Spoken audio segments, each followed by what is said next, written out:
Alright, in this next video, we're going to be introducing two new rules. So we introduced these two rules down here.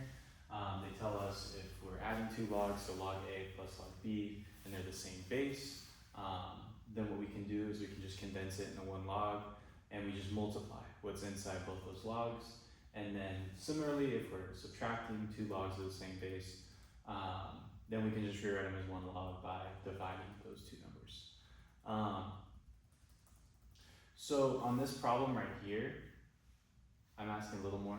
So I'm asking you to apply these two rules, but also this rule, all three of them, in tandem in one problem. So how do we do that? So we have 2 log base 3 of x plus 1/2 log base 3 of y minus log base 3 of z. And so I'm asking here, condense this down to just log base 3 of something, just one log. So how would we do that? Well, the first step for this is you're going to have to use this rule right here. So this rule is very important. And what we're going to have to do is we're going to have to move any leading coefficients, so any numbers that are in front of our logs, we're going to have to move them inside our logs.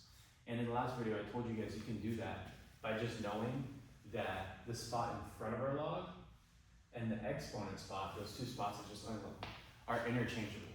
So you can put this 2, you can put it here, you can put it here. Either way, it's the same thing. So that's what we're going to be doing on this first step. We're going to be moving any numbers that are outside of our log, inside our log. So first here, we have 2 log base 3 of x. We're going to move this 2 inside our log. We have 1/2 log base 3 of y. We're going to move the 1/2 inside our log. And then over here, we don't have a leading coefficient, so we're just going to move it. So now we have log base 3 of x, and then we said we're raising to the power of 2, plus log base 3 of y to the power of 1/2, minus log base 3 of z.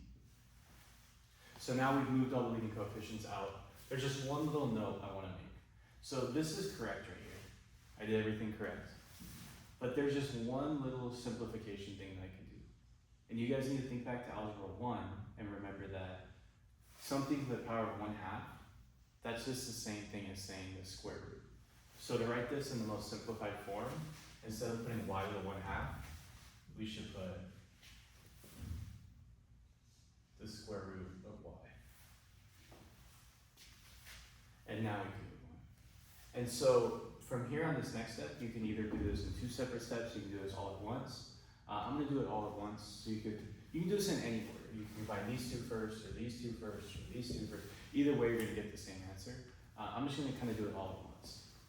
So I'm starting by writing log base 3. And then I know that we're going to have a fraction here. Since I have positive logs and I have a negative log, that means some things are going to go up top, some things are going to go up bottom. So I'm going to write a fraction.